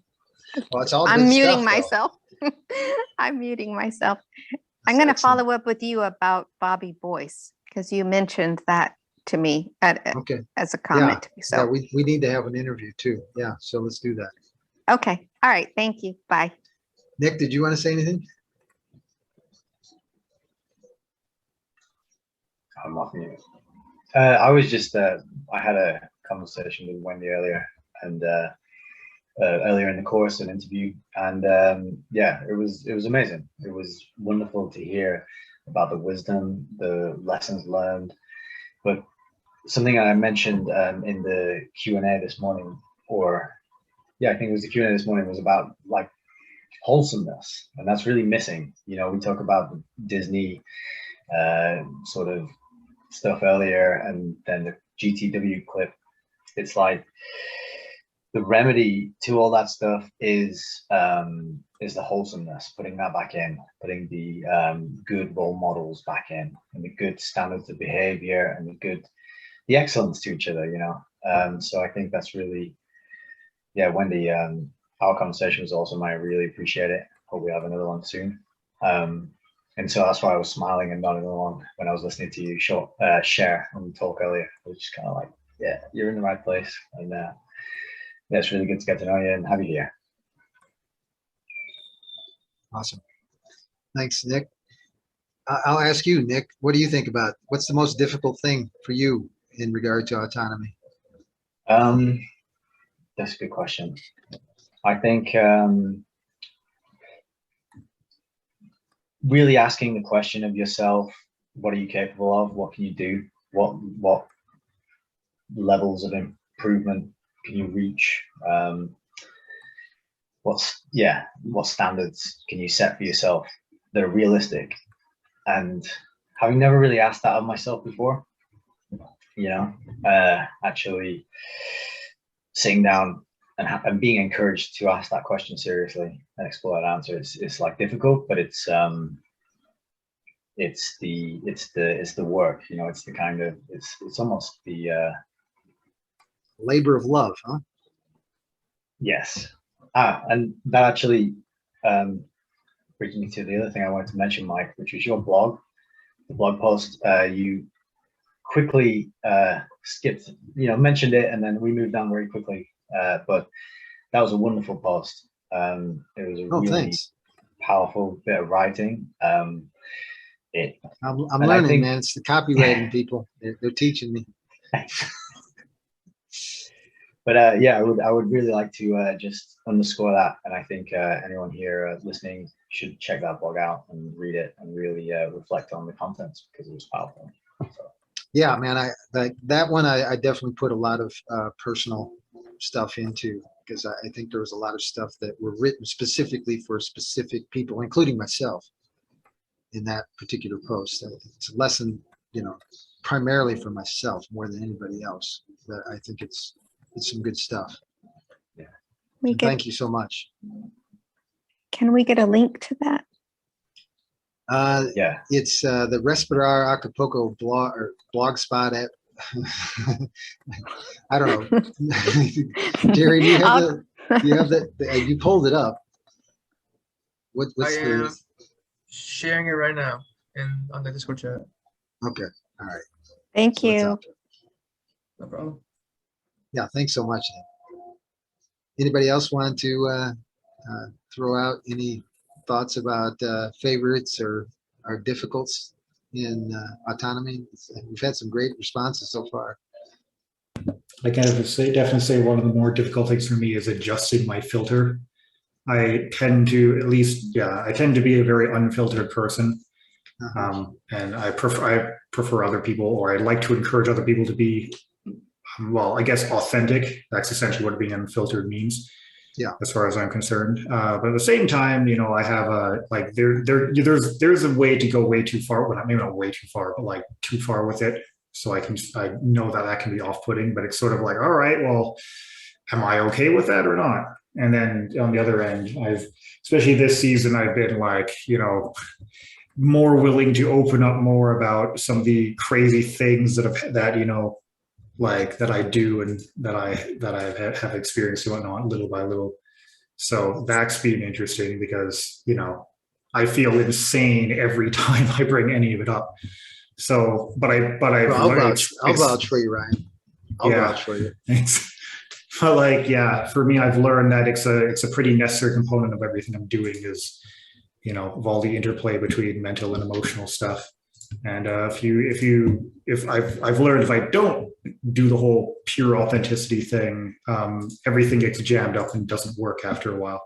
So that's been pretty difficult. But it's the fact that the community is basically a community that can do that. You can do that with is one of the best parts. Because yeah, one of the reasons I took the stance that I took, you know, a decade ago or thereabouts. Well, yeah, it would have been like a decade ago now, technically more than that. I'm just going to go in a cave and only come out, you know, when I actually have something that's indisputable, was because there was legitimate like danger to actually doing that, at least in terms of, you know, it wasn't like back then for academics, for example, if you dared express any interest in any of the stuff that I was looking into, you could lose your tenure, like you could legitimately lose your job and stuff just for expressing interest and wanting to look into stuff and be a scientist. So that's not the case anymore. So I've kind of become a lot more willing. Plus, I had a lot of encouragement from people saying, "No, you really should talk about this." So, and I do think that's, you know, an important part for autonomy is that you can, regardless of what it is you are doing, you can, and people are not going to freak out at you, or there is no threat of you just being immediately kicked out or anything like that. So that's something that can't really be understated too much, or overstated, I should say. Yeah, well, that was a great one, man. It was like a difficulty and a best thing about it at the same time. Excellent, man. Thanks so much. Rob, you wanted to chime in? Yeah, I'm in the city, Philadelphia right now, trying to escape, but underground. Be safe out there. One of the best parts, I think, is, you know, the community, all the people. I really enjoy doing the interviews and talking to people from all over the world and getting the different perspectives, and, you know, seeing how everybody unites under the concept of freedom is an awesome thing. And everybody is just so great to each other, helps each other out. And I think my biggest struggle is trying to schedule all the things that I want to do within the community. Because since I graduated, you know, all the other things opened up to me, and it's just hard to do all the things I want to do. But I'm really enjoying Tony's logic course right now. Yeah. That's right. You have a great day. Happy Easter. Awesome. Thank you so much, Rob. Yeah, I think that's a great point. Is and like what Wendy said too, is that, you know, like practice on saying no to things. I think that's certainly something that autonomy has, because there's so many things out there that offers, and I think we're just getting started, honestly, because there's a lot more, you know, because each of us really has a particular expertise that we bring to the table, and being able to inform everybody else to that, you know, is kind of one of the jobs that we've got to take on, responsibilities, you know, and that kind of goes into like the copywriting clinic, you know, just this, I guess that was 2 weeks ago, but Kara explained, you know, kind of the stages awareness where people are at. And, you know, in a lot of cases, you've got to speak a different language to each of those different things. You know, there's like a product awareness time, there's a problem awareness time, there's like, they don't even, there's no awareness. And so like us being able to, you know, educate people about the needs for things that they really haven't considered because they've been in the rat race for so long. You know, it's a whole education process that has to be, you know, put in front of people, I guess, to some degree. And it's up to us to figure that out, I think, you know, when it comes to the things that we're offering. Deborah, did you want to chime in at all? Well, that just reminded me of when we were talking about last night about failures. And I think that a lot of people have a belief around failures that it's negative, and that's just been programmed into us.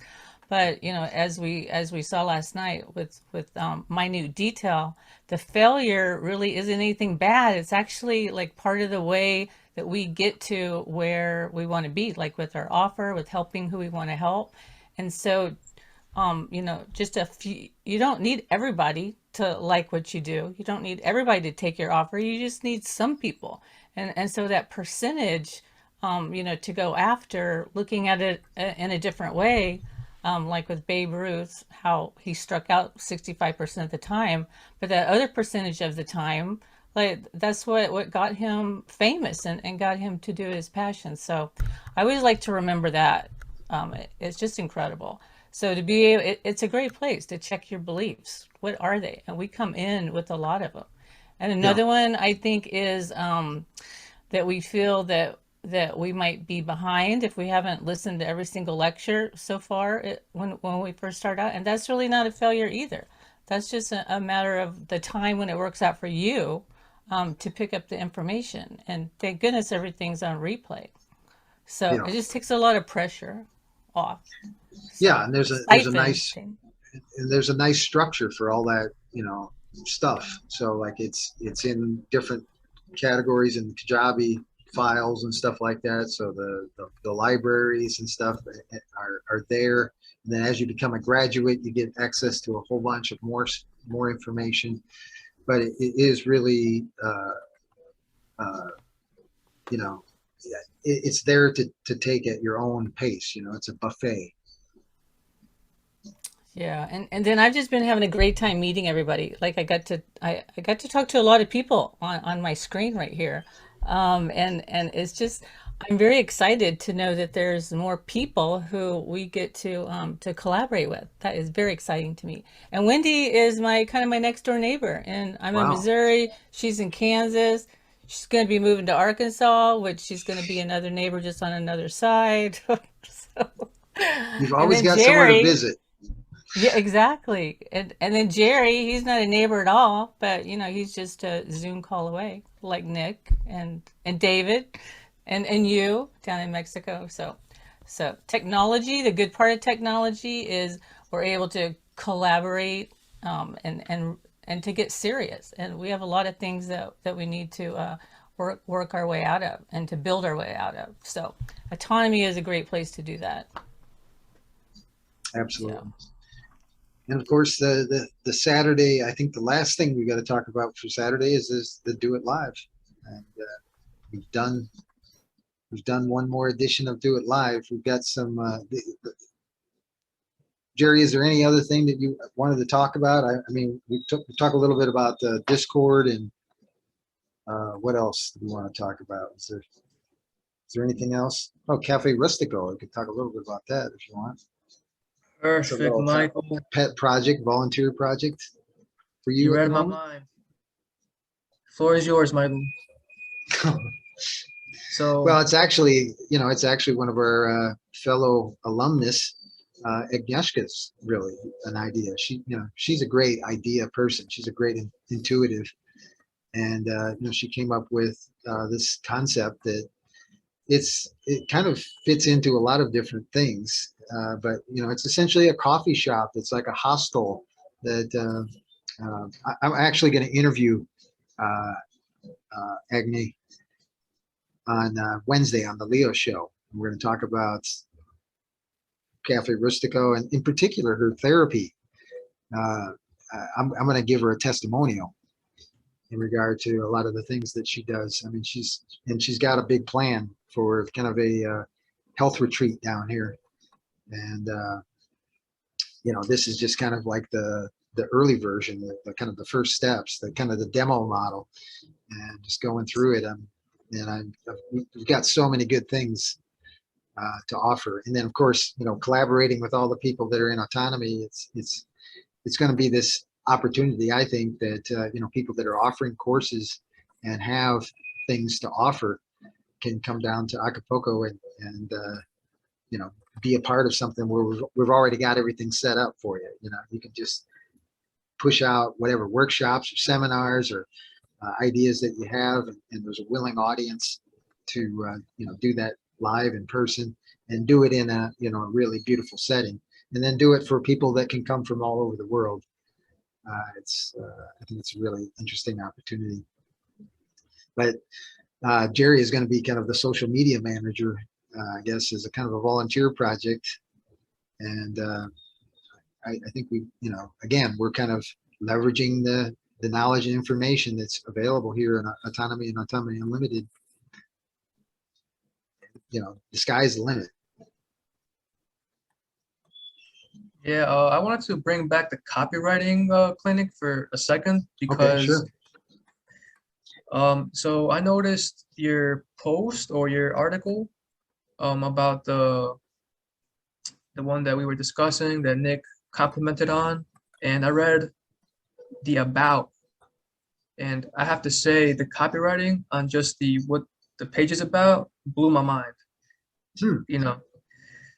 So I encourage everyone to check out the copywriting clinic once a month. And I wanted to ask Wendy if she's been able to interview more females in autonomy.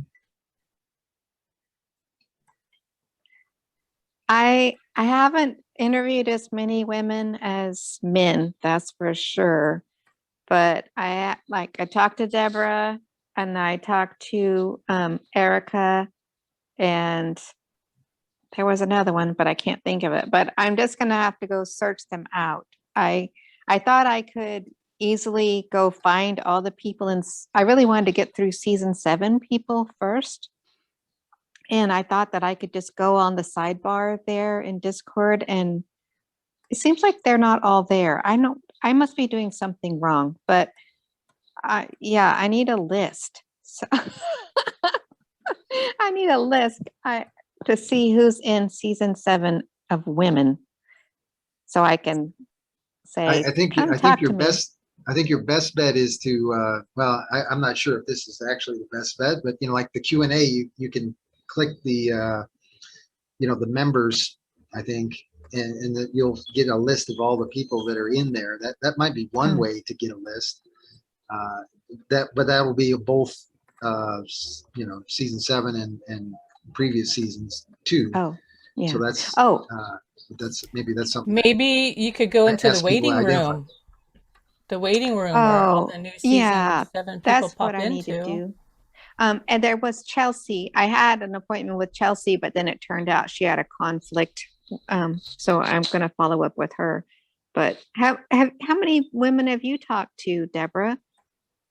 I've talked to more this season than I ever have before. Oh, Kat. So it's exciting. Yeah. Did you talk to Rosemary? Oh yeah, I talked to Rosemary and Kat and you and Erica. So, but I think that may be all. I just have a bad memory, but I know there must be more out there that I'm missing. So I need to follow up with Chelsea, and I don't know.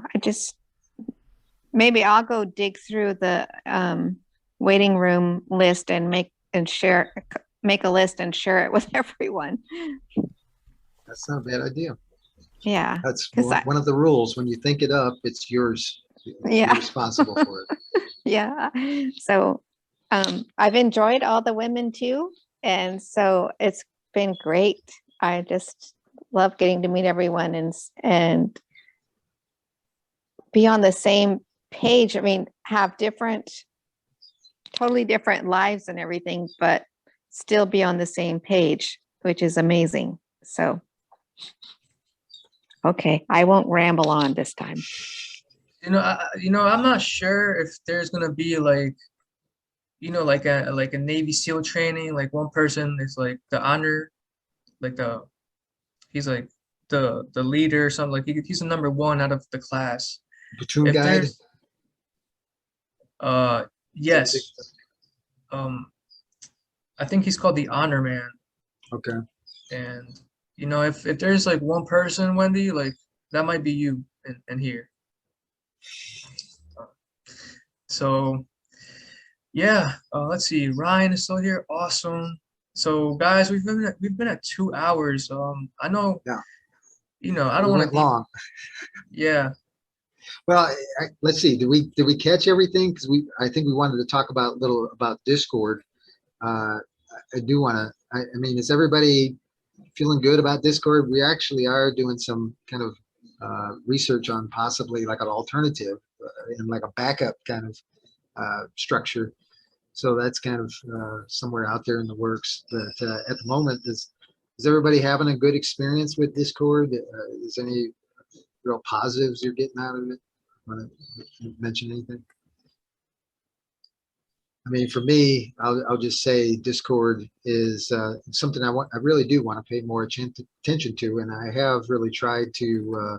A lot of the meetings that I've scheduled, I've used Discord and the dojos to get out there and kind of get in front of people and be there, as much as I can. But there's a whole.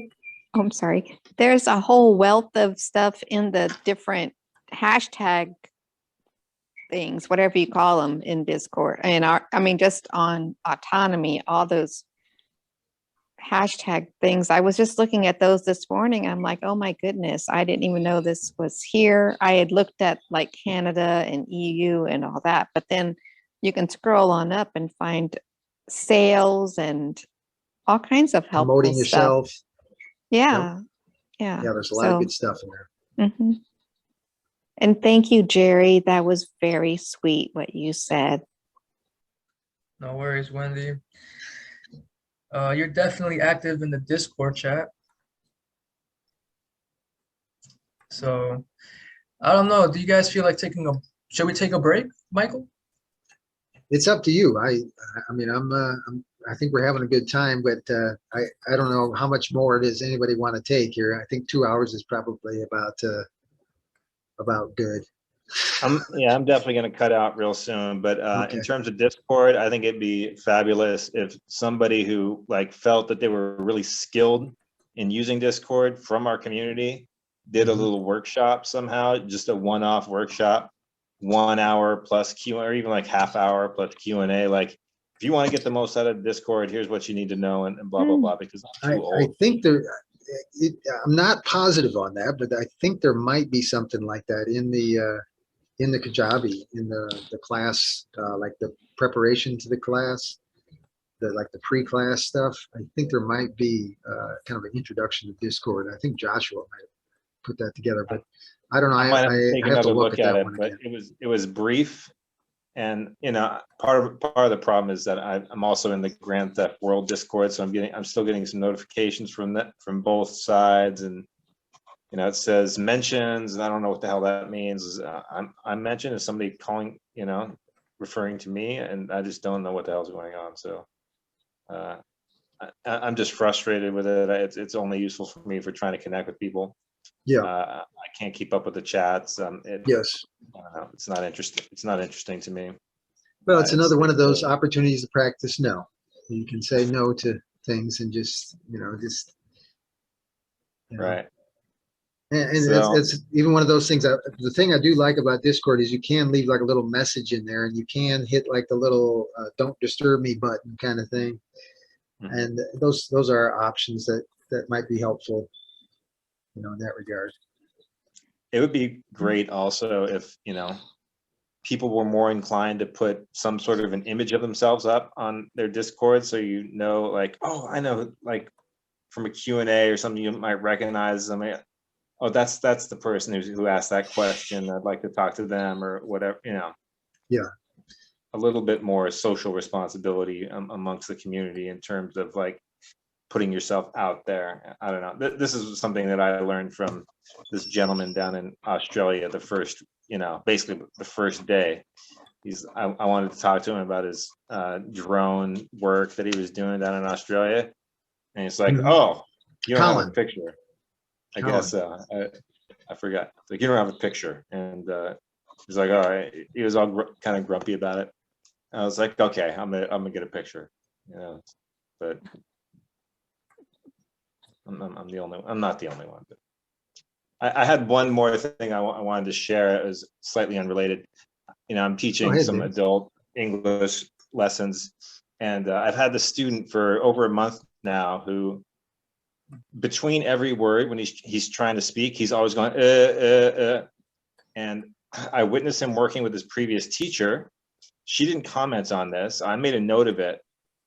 And so I've been working with him, and I made a written note in his feedback about this. But finally, like this week, I just put my foot down. I'm like, his name's Hayati. I'm like, listen, Hayati, you really need to stop with these, you know, pause noises. It's too much. You're never going to be able to communicate effectively with, you know, professionals in English if you keep this up. You are not giving them an entry to the conversation. You're just filling up every second with sound. And the next lesson, after I laid into him, kind of, right? And the next lesson, snap. He completely changed. Wow. And a lot of it is his will, because he's a really hardworking student.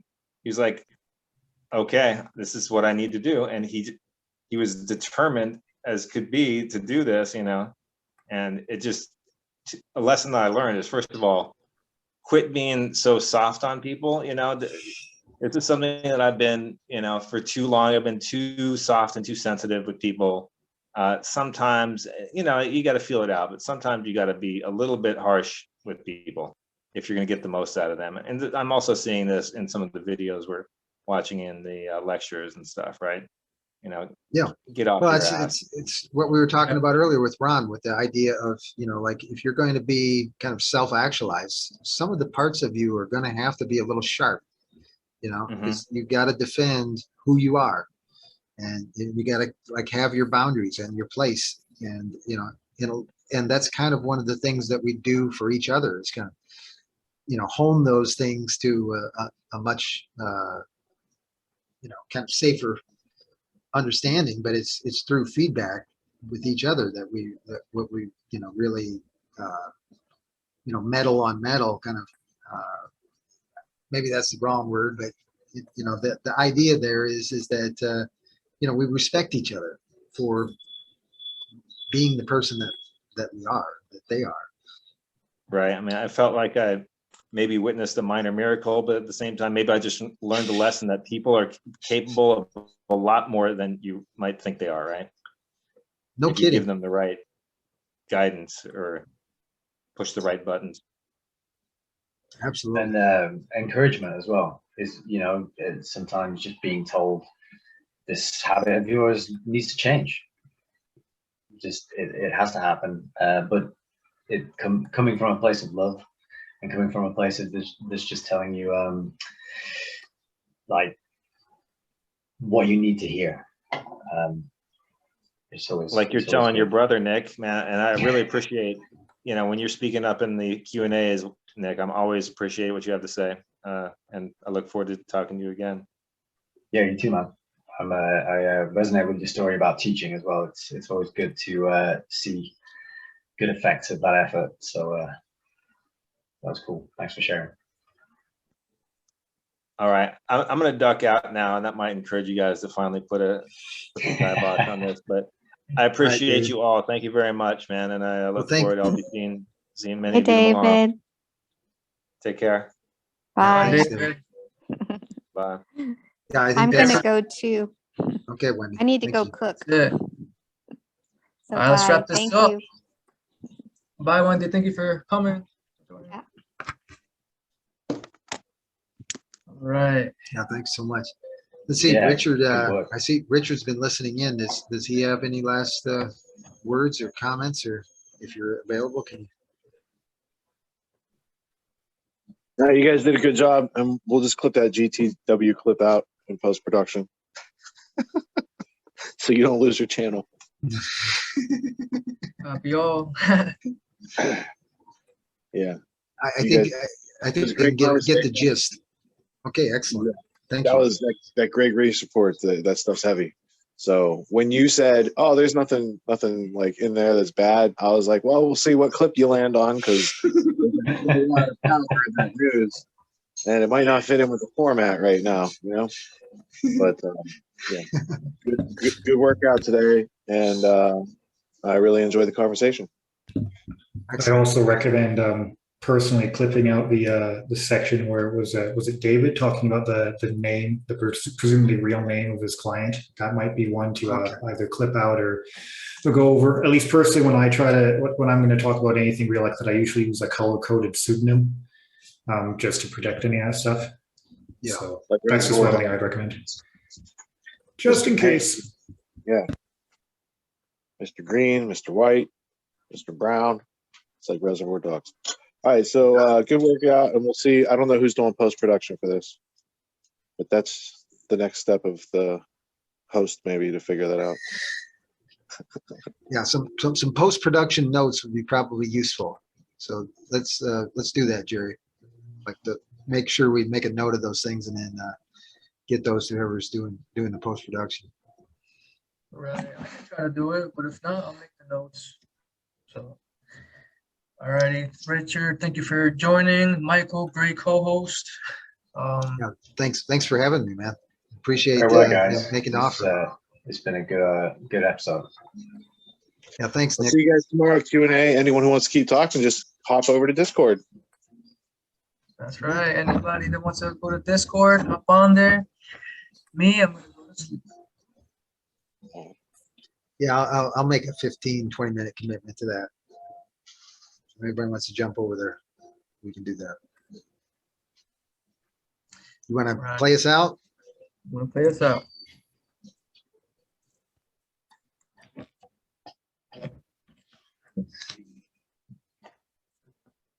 All right, my fault. All right. All right. Well, that's it for this week's episode of Do It Live Autonomy Podcast. Thanks for tuning in, and thank you to Michael Nimitz for joining me today. Join us again next week, but first, make sure you subscribe to the podcast on YouTube so you never miss an episode. And if you want to know how you can get autonomy, go to getautonomy.info and tell them Jerry and Michael sent you.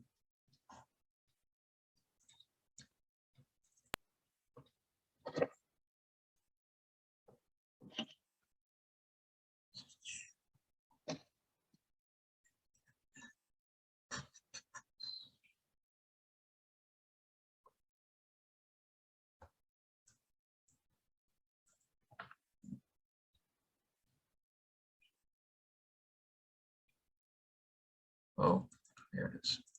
Ready, set, go.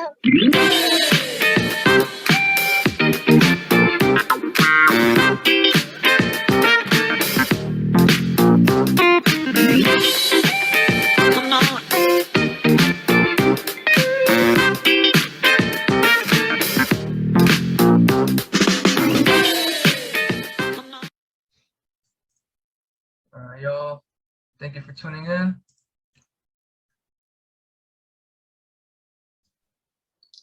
Thanks again, Jerry. Well done. Of course. Thank you, Michael. You guys have a great rest of your day.